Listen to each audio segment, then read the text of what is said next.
欢迎回到13行传奇。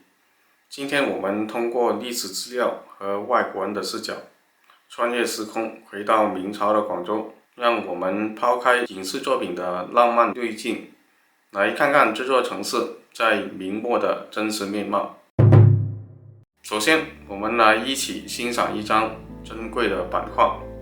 这幅作品是由法国人Pierre Wander创作的，出版于1670年后，是现存的罕见的描绘明代广州的画作。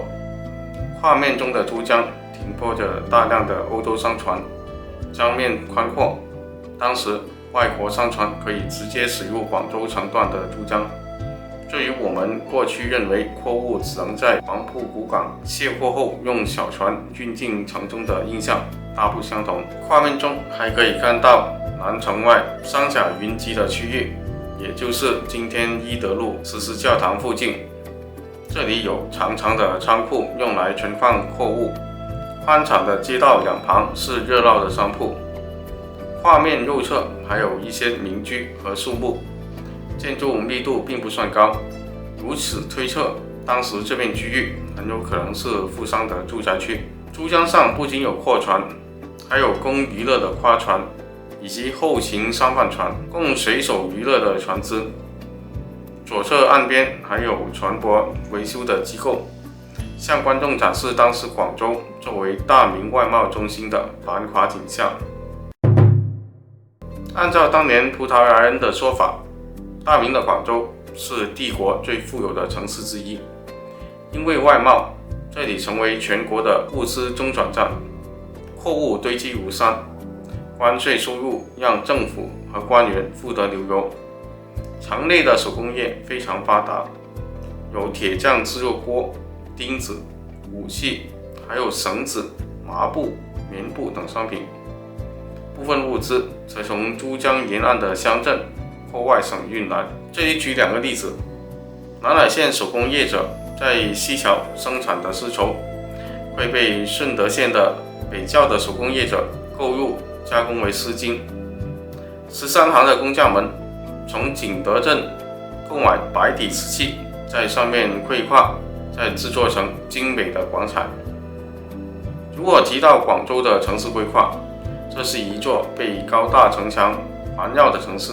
城墙有多个由大麻石条和青砖建成的城门，地基是用护城河的泥土堆砌而成。城墙穿越城北的观音山，山上有一座5层楼和众多的寺庙。城内街道笔直，用条石铺砌，两旁的房屋比路面高，方便雨水排出。主街道宽敞，从码头到衙门的路上可以容纳10到15人骑马并行。两旁商铺林立，但因为人口众多，其他的街道也显得异常拥挤。珠江上还有大量的疍家人，他们住在船上，以摆渡、养鸭、卖蛋为生。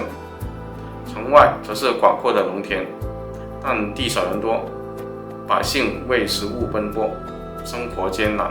然而，繁华的背后却隐藏着无尽的阴暗。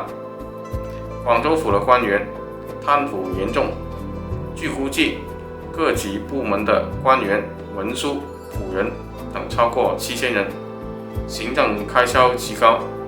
因为大明规定，本省人不得担当本省官员，这些外省来的官员对百姓的生活毫不关心，只顾贪污受贿。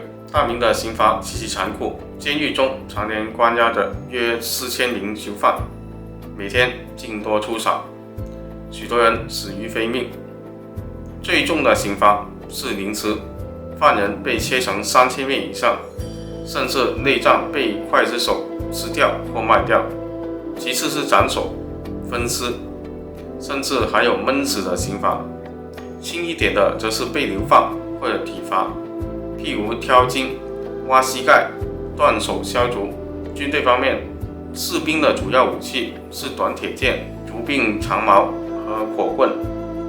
火器在葡萄牙人来之前，杀伤力都是很低的，平民不得持有武器，违者处死。被武力压制的百姓面临沉重的赋税，同农民每年要缴纳地租，缴不起就得卖儿卖女，甚至沦为山贼海贼。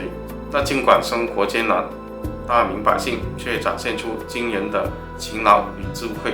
他们非常节俭，善于将资源利用到极致，骨头做成骨雕，烂布做成纸，连城里的粪便都有人收购，用来做肥料。残疾人也有自己的谋生方式，盲人可以拉石磨磨粉，女性则可能从事性工作。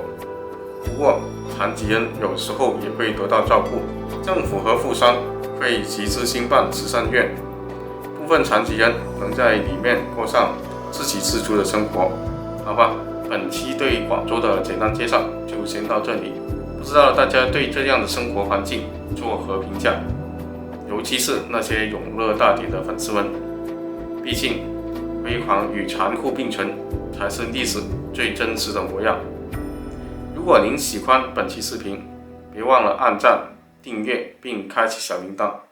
我们下期见。